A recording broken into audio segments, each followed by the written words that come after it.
Sir बोला sir. शांत.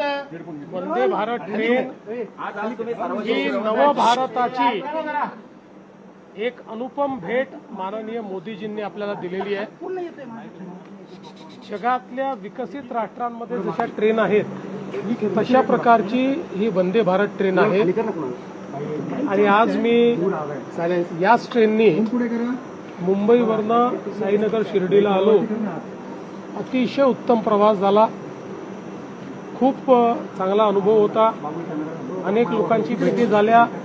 रस्त्यामध्ये फाईलचं काम देखील करता आलं.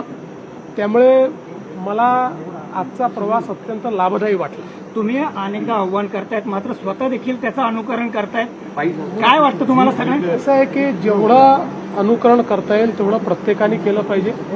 माझाही हा प्रयत्न आहे की जिथे जिथे शक्य आहे त्या त्या ठिकाणी आपण माननीय प्रधानमंत्री मोदयांनी जे काही आव्हान केलं आहे त्या आव्हानानुरूप आपण काम करावं. कारण आपण केलं तर लोकांना देखील करण्याची एक इच्छा तयार होते.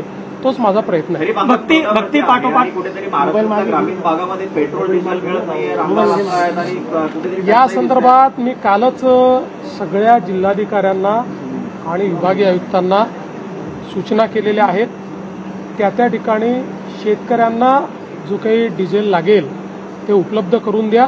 पण शेतकऱ्यांच्या नावाखाली जर कोणी साठेबाजी करत असेल तर त्याच्यावरही लक्ष ठेवा. कारण काही भागांमध्ये अचानक 20 ते 30% डिझेलचं मागणी, पेट्रोलची मागणी वाढल्याचं दिसत आहे. त्यामुळे दरवर्षी आपल्याला किती लागतं याची आपल्याला माहिती आहे.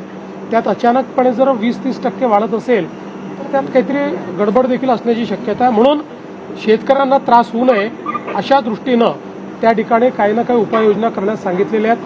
काही ठिकाणी जिल्हाधिकाऱ्यांनी RC बुक बघून त्यांना डिझेल देणं सुरू केलेलं आहे. मला असं वाटतं की आपण ते करण्याचा प्रयत्न करू. जगभरातील भक्तीचं केंद्र असलेली शिर्डी आता शक्तीचं केंद्र बनते. काय वाटतंय? खूप आनंदाची गोष्ट आहे. बघा, भक्ती आणि शक्ती आपल्या भारतीय अध्यात्मामध्ये एकत्रितच आहे. आणि आपण सगळे भक्ती आणि शक्तीचे उपासक आहोत. त्यामुळे शांतता तेच प्रस्थापित करू शकतात जे शक्तिमान असतात. दुर्बल व्यक्ती कधी शांतता प्रस्थापित करू शकत नाही. त्यामुळे आपण जर शक्तिमान असलो तर आपण जगाला साईंचा श्रद्धा आणि सबुरीचा संदेश शिकवू शकतो.